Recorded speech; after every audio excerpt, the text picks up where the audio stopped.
Hello, everybody.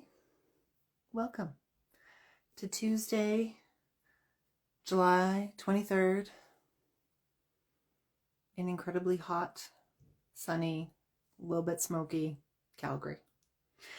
I am Cheryl Arkeson, your host for the Quilters Playcation Adventure Sewalong. It's so lovely to be here with you today, to have you here with everybody else. I hope you're having a great time. I'm hot, I'm bothered.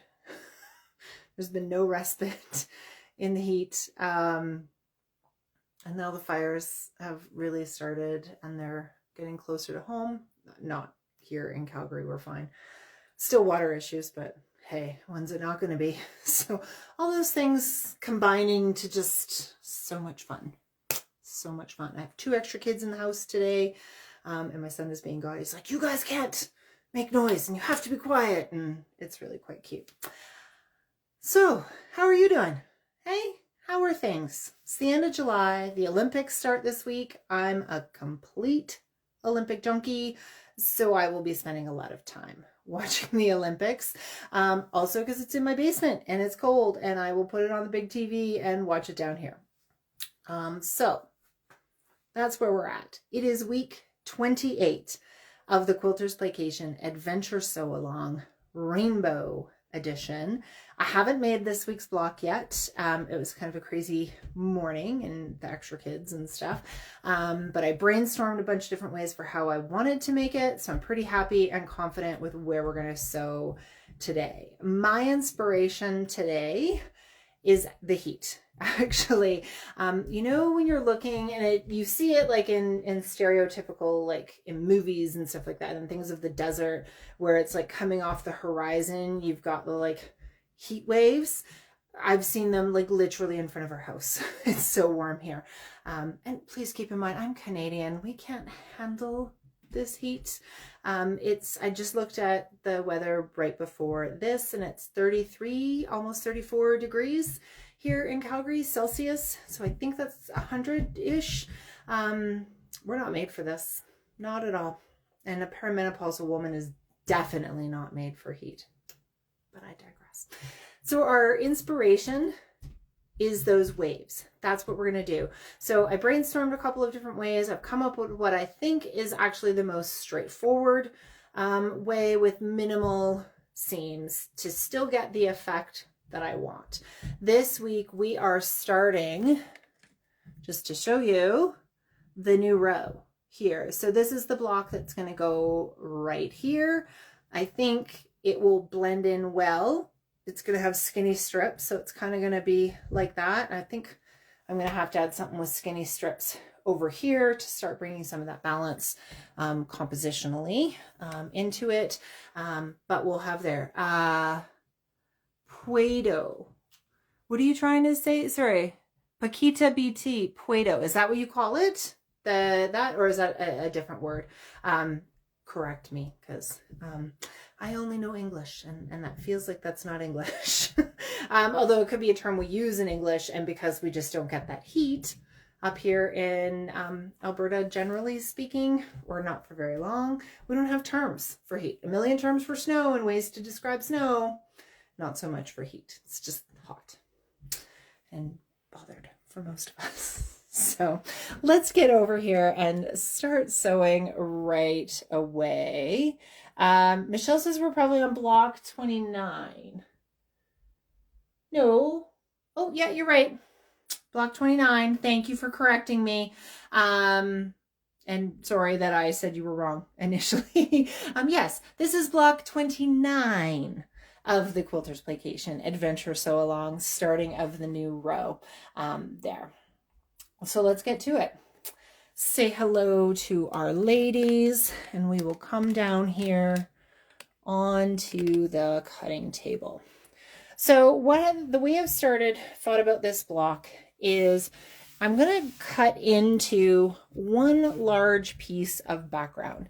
You could cut a bunch of strips and use them. And by all means, if you have leftover strips from something, a previous block, and want to use them, go for it. But I have a fair amount of this background, so that's what I'm going to do. Probably on my monochromatic one with the secondary rainbow, I'll add in a strip of a different color. But for now, this is what I'm doing.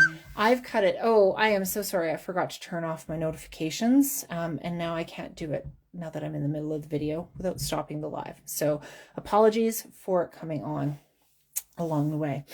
I've started much larger than I need.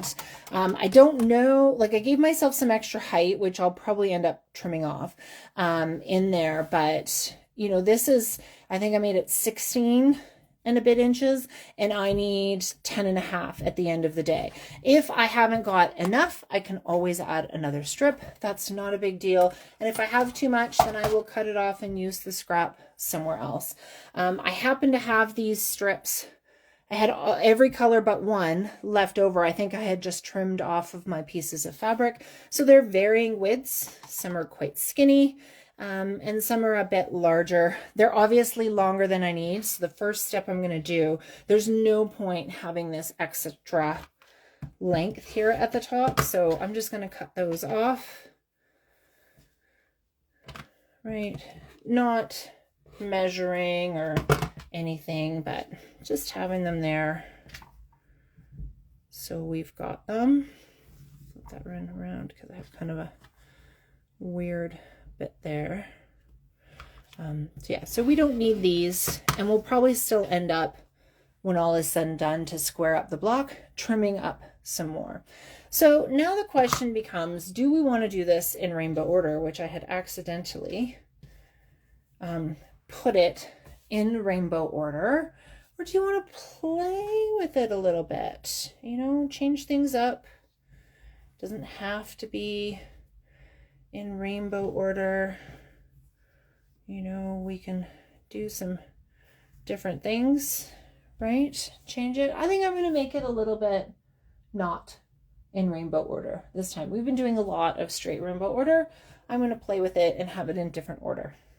We are going to work, because I am Western and I read English, I'm going to work from right, and I'm right-handed.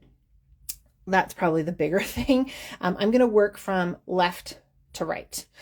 You may be more comfortable working from right to left. Go with however feels most natural for you. But this is the order that I'm going to do it in. I'm going to pull off these extra stripes now that I'm happy with the order that I'm in. I'm just going to pull them off so I can add one at a time them. And I'm going to go ahead and I'm going to start with my first strip. And what we're going to do is I'm just going to cut with my fabrics layered right sides together, kind of a wave. You know, it can be a gradual curve, it can be a wave. Whoops. Make sure you got a good blade in your rotary cutter. Apparently I don't. So we layered our fabrics right side up, cut through both layers. And I'm going to go ahead and I'm going to sew these two together. Then I'm going to press it, lay it again with the background piece now on top, or however that comes together, and sew that together. And then just repeat for all of the stripes. So I'm going to move you over here to see the sewing. These gradual curves come together quite nicely. Like anything else, we're only worrying about lining up the top little bit at a time, and I'm going to just adjust as we go. There's not usually a need to lift up the presser foot and pivot on these ones. I just noticed my iron's not on, went off, so I'm just going to turn that on so it's ready for me. But every now and then, especially when you have the convex curves on the bottom, you might need to stop and do a little pivot. It's not a big deal.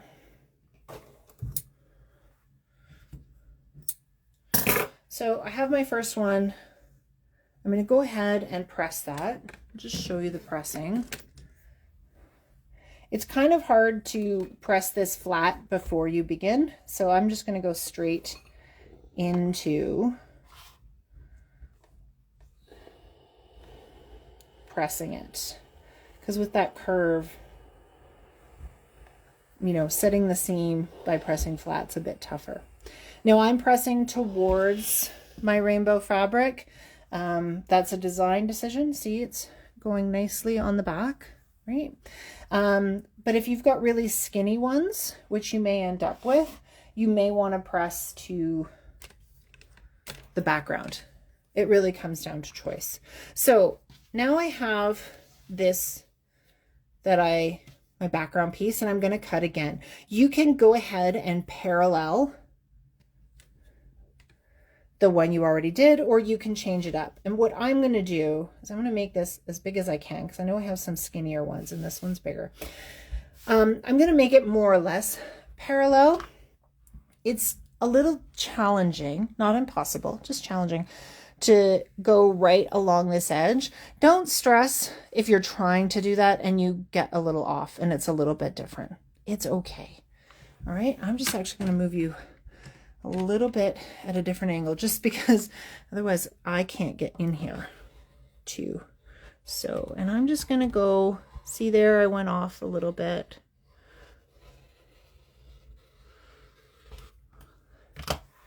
Right, that's where I went off. You can see that little sliver. It's not a big deal, right? I kind of wanted to go parallel, but if it wasn't exactly the same, it's all right. And now I'm going to go ahead and I'm going to sew these two together. Now, you can always continue to sew in the same format. With these gradual waves, it really doesn't matter what's on top and what's on bottom. So just go with what feels comfortable for you. Okay, and then this will be the first one. And we just repeat that for all of them. Can see I'm only lining up the first little bit here.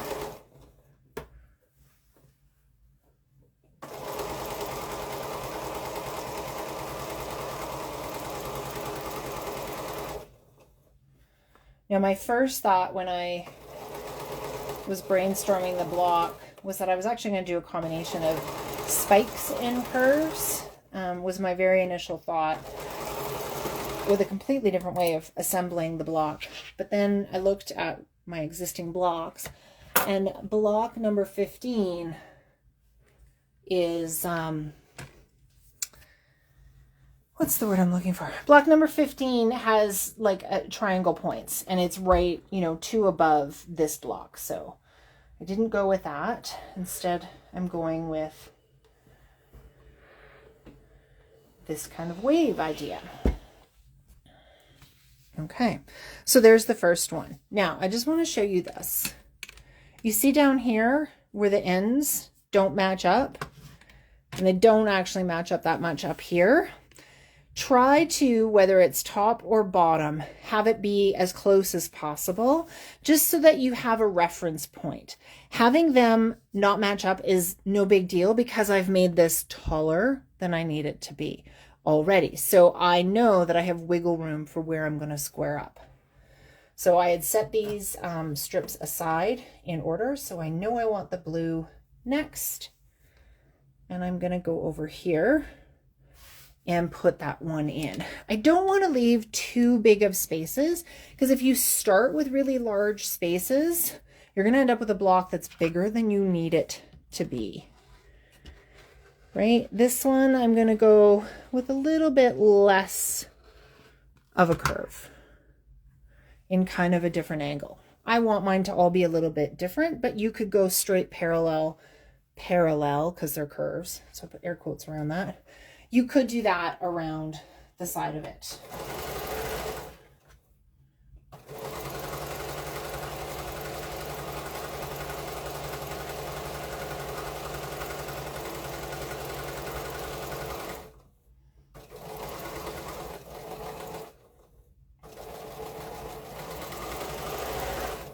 So I mentioned we have 2 extra kids in the house. We have one of my girlfriends, her son. They live in a different city, and we just thought it would be really fun to have him come hang out with us for a few days, give her a little bit of a break. She is a single mother, so he can come, and he's an only child, so this way he gets to come, hang out, and everybody wins. Whoops, sorry, with that. So he's hanging out here with us. We picked him up yesterday. The boys are almost like brothers in a way. So they're having fun playing. And then this morning, one of our employees, it turns out he does not have childcare on Tuesdays for the summer.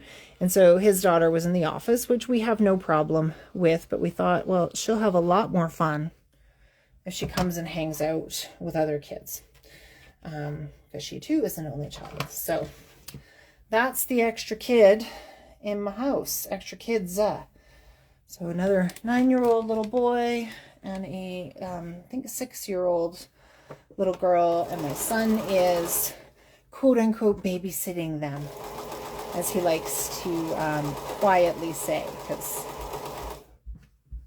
doesn't want to offend the 9-year-old. But they were watching a movie, staying in the cooler basement, and now they're upstairs.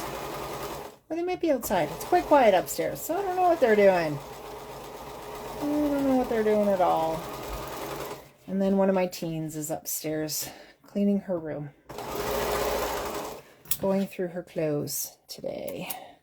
She's been on a kick the last few days with a deep clean of her room.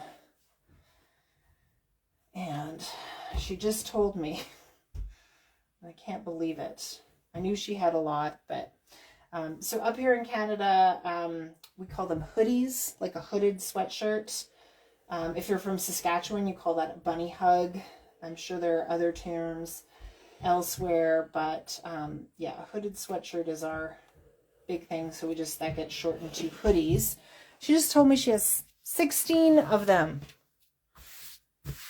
I'm never buying her another one again. I didn't realize she had that many. Boy, oh boy. Okay, next one. Right, that one ended up being kind of skinny, and I like that we're going to have that variation. I'm going to go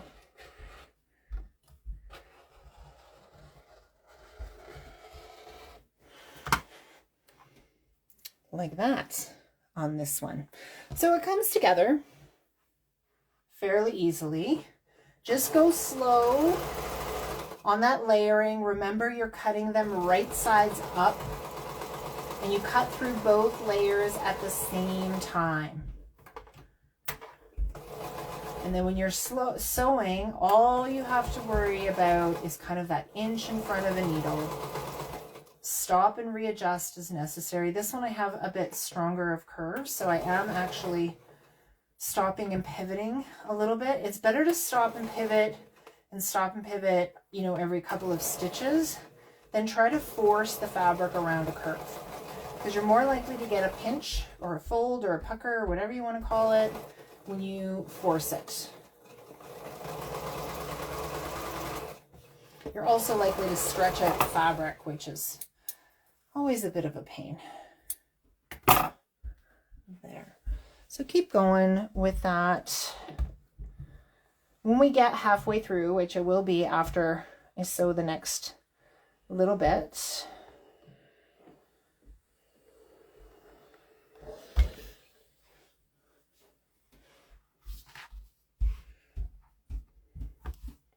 you know, I really like, in my case, putting my background on top when I do this second cut, because I can see my rainbow fabric through the background. So I know if I'm getting close to an edge. And then if I want to do that parallel line, I have the option quite nicely to do it. So in this case, I'm actually going to kind of go not quite parallel here. I'm going to go wider than skinnier, and the piece is moved. So I just want to stop and readjust. Right, where am I? I've made it to there. So those are cut together. And then here, I'm just going to redo that cut. There we go. Right, these little trimmings from the edges and stuff, I'm not going to keep them. And just remember, you don't ever want to cut after you've already sewn one piece, you don't want to cut smaller than a 1/2 inch because it'll just disappear in seam allowance. I'm all for the skinny bits, but you still need to be able to see them, otherwise all you've done is create bulk, right?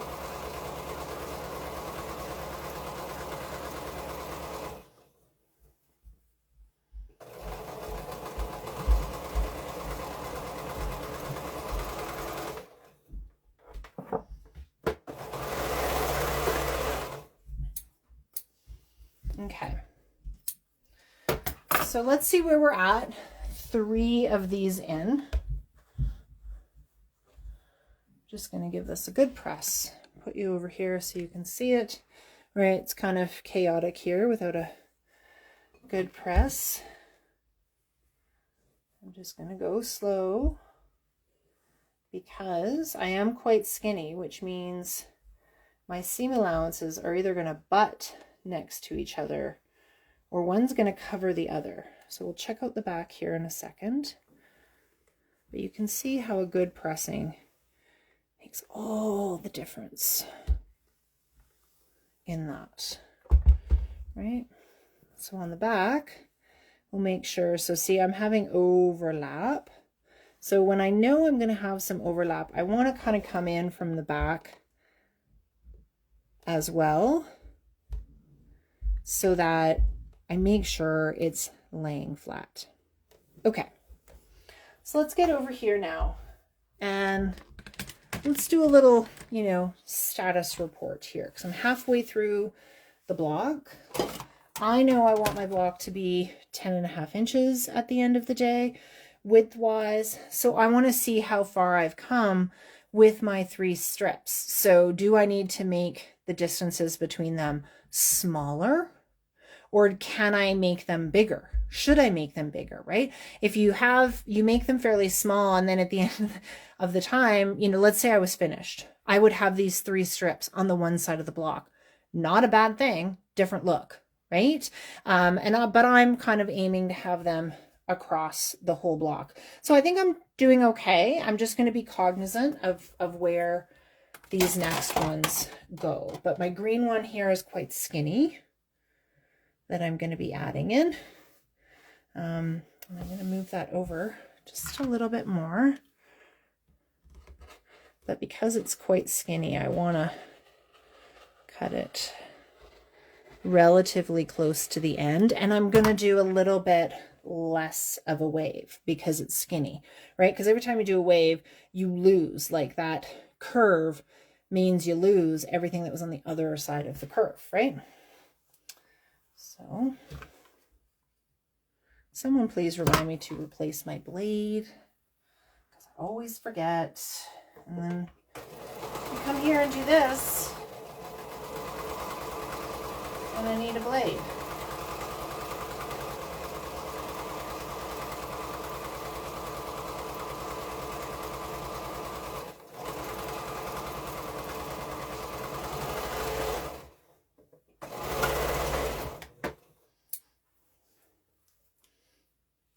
Ooh, while I have you all, can I ask for some advice?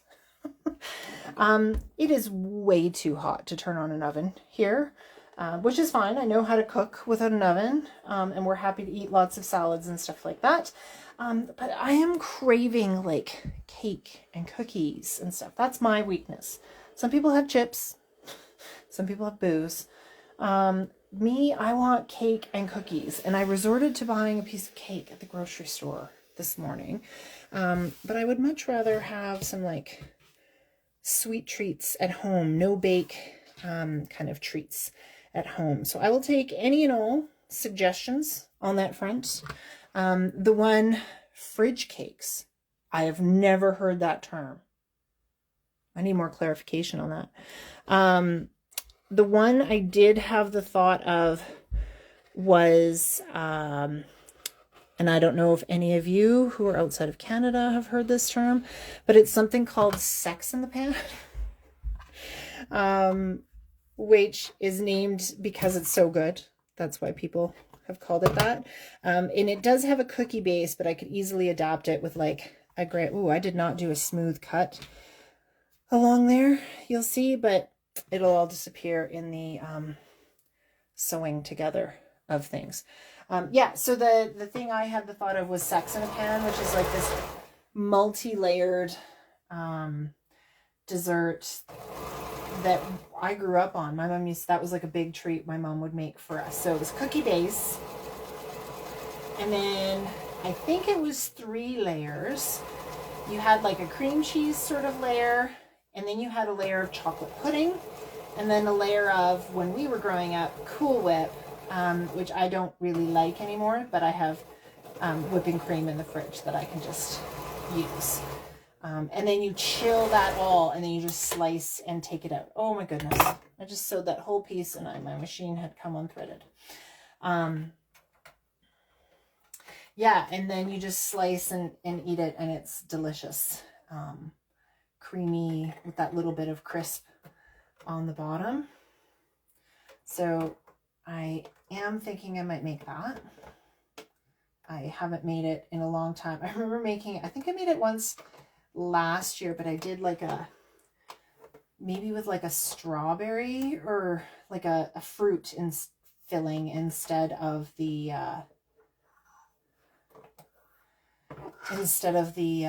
oh, it might have been a grapefruit one. Anyways, and everyone was like, oh my gosh, this is so good. So, oh, you've sent me a recipe. Thank you for that. I will report back to you about these fridge cakes.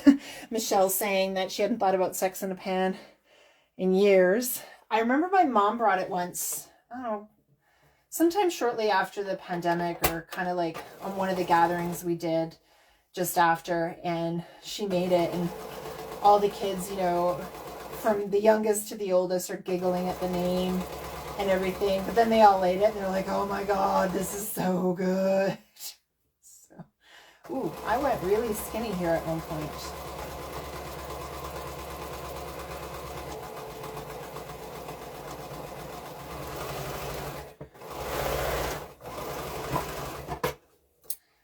Okay.